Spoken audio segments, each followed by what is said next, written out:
유방암의 진단에서 중요한 게 뭘까요? 혹시 이거 들어봤어요? 바이러지. 아니요.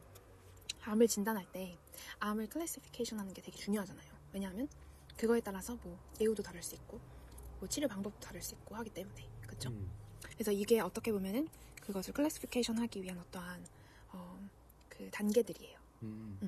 그래서 이 바이러지는 기본적으로 C0부터 C1, C2, C3, C4, C5, C6 이렇게 7단계로 구성이 돼요. 그렇죠? 그래서 C0 하면은 이게 뭘까요? 이거는 incomplete를 뜻해요. 네, 그래서 C0 같은 경우에는 추가적인 영상 검사가 필요해요. 그러니까 아직 잘 모르는 거예요. 그래서 이제 과거 유방 촬영과 비교를 하거나 아니면은 추가적인 영상 검사가 필요한 거여서 이 인컴플리트의 뜻이 이 C0에서는 말리그넌시인 확률이 NA라는 거예요. NA가 뭐냐면, 그러니까 일단 써볼게요. 말리그넌시 확률이 NA다. NA라고 하면은 이게 not available란 뜻도 있고 아니면은 그 not applicable. 맞아요. applicable 맞아요. 그 두 가지 의미가 있는데 어찌됐든 간에 확실치 않은 거예요. 그렇죠? 그래서 그렇고 오히려 C1 같은 경우가 이제 말리그넌시인 확률이 0%인 거예요. C1이. 네. 그래서 C1 같은 경우에는 네거티브야. 그럼 C1이 차라리 더 속 시원하네. 그쵸? C0 같은 경우에는 그냥 한 번 더 검사를 해야 되니까 그냥 제로에다 넣은 것 같고 일단 그 단계로 따졌을 때는 C1부터인 거죠. C1이 0%인 거죠. 그렇죠?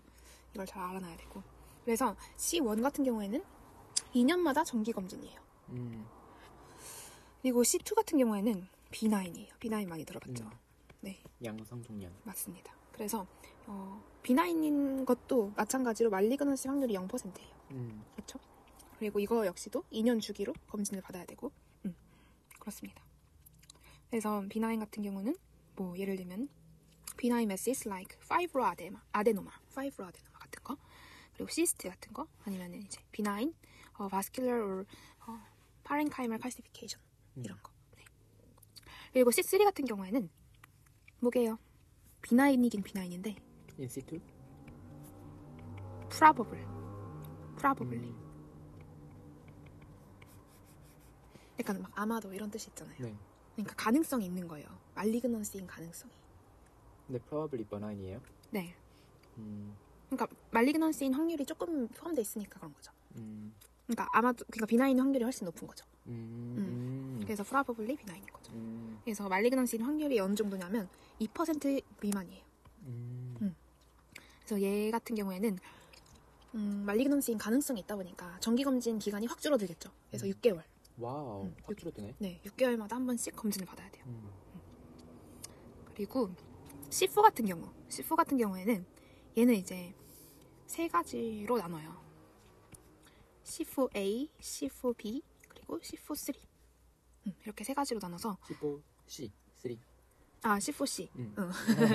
그래서 C4A 같은 경우에는 말리그넌시 확률이 2에서 10%, C4B는 10에서 50%, C4C는 50에서 90% 이런 식으로 나누거든요. 어떻게 나누지? 어떻게 나누냐고요? 뭐 검사를 통해 나누겠죠. 이거 다 그렇게 나눈 거니까. 그렇죠. 그래서 이제 이렇게 나누는 거라서 이제 이때부터는 좀 확률이 높아지잖아요. 그래서 C4부터는 이제 조직 검사가 필요하게 돼요. C5는 뭘까요? C5는 엄청 그냥 말리그넌시? highly suggestive of malignancy. 완전 확률이 높은 거죠. 이 말리그넌시 확률이 몇 퍼센트 이상일까? 190에서 100? 95% 이상. 네. 그래서 이 친구도 조직 검사가 필요합니다. 바로. 그냥 정기 검진 그런 차원이 아니라 C4부터는 조직 검사가 필요해요. 이해되죠? 네. 그리고 C6 같은 경우에는 그냥 아예 말리그넌시 확률이 몇 퍼센트일까요? 100%요. 맞습니다. 100%예요. 네. 이 친구 같은 경우에는 이제 영어로 하면 known biopsy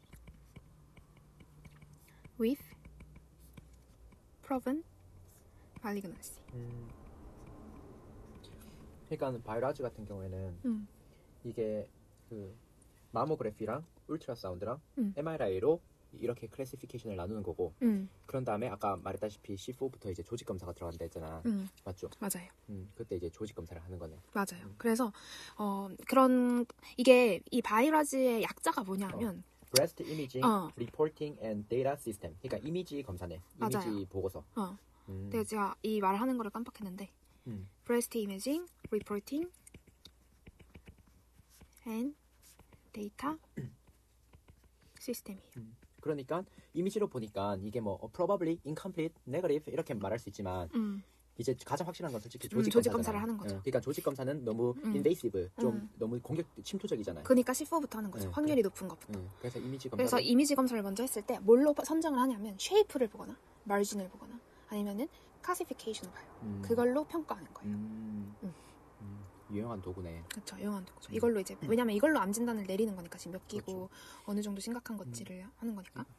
처음부터 진짜 이런 거 이미지 검사 없이 조직 검사를 하면 너무 아프게. 네. 그리고 또 네. 그럼 이 영상은 여기서 마치고 다음번에는 유방암의 바이오마커에 대해서 말씀드리도록 할게요. 바이오마커 아주 중요한 거 아니에요? 그거? 그렇죠. 완전 중요하죠. 와우. 그럼 바로 옮겨보도록 하겠습니다. 네. 뿅. 뿅.